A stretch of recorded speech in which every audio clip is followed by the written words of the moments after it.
As you know, we are in a severe drought situation. No rain, no snowfall, it's extreme. But this drought has really exacerbated an already existing situation because California policy has failed for decades to invest in increasing water supply. We have not built a water infrastructure project in over 40 years, and that's why we're in the dire situation we are today, because of irresponsible policies, irresponsible leaders in the past who couldn't act to move water projects forward. And we are saying, not on our watch. We have got to turn this story around. We hear all this talk about how important it is for us to increase water supply, deliver it to communities, we all got to conserve. Well, let's start seeing some action behind the talk. In Carlsbad, a desalination plant is scheduled to come online this November. The latest will be January of next year. This project has been in the planning stages for 20 years, but before it finally got the approval to be built. The same company is building an identical plant, same scale, same size, same design, in Huntington Beach. They've 7 years into the project and still don't even have a hearing date at the Coastal Commission. It's the exact same plant.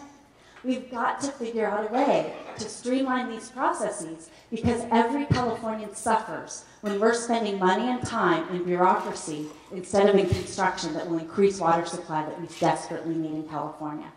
But this year is ground zero attacks on our agricultural industry because of the lack of water. And we're all facing it, and we need your voices in Sacramento. They're going to curtail senior and junior water rights. They were given this authority by sneaking it into a policy bill last year, and now they are working without any checks and balances to rewrite 200 years of water rights law. This begins next week.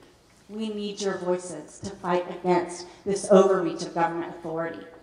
They are threatening to take anywhere between 35 and 60% additional water out of our tributaries, out of the Stanislaus, San Joaquin, and Merced rivers, in order to increase fish flows for the purpose of protecting and preserving fish.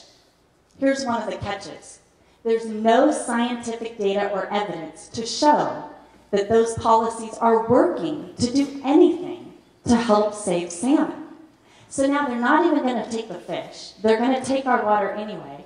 And as the Modesto Bee reported the other day, at the same time that they're now restricting our groundwater, they're going to be taking more of our river water for fish, and that puts us on a very fast collision course right here that could devastate our communities. And it's up to us to dispel the myths and to get the truth out that 10% of our water supply goes to urban uses, 40% goes to agriculture, to food production, 50% goes to environmental purposes.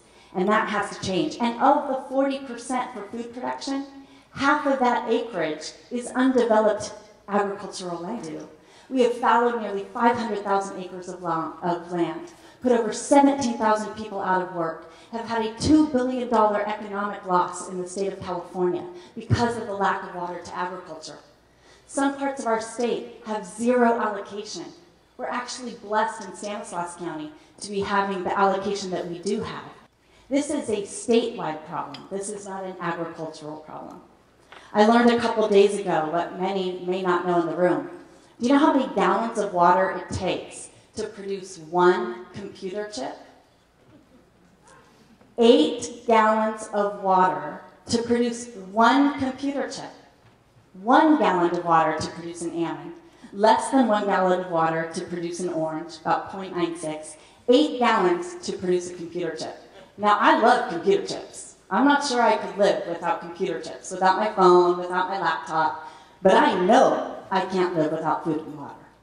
And I don't know about you, but I can't think of another civilization that would take active steps to destroy its own food supply. And that's what's happening in California.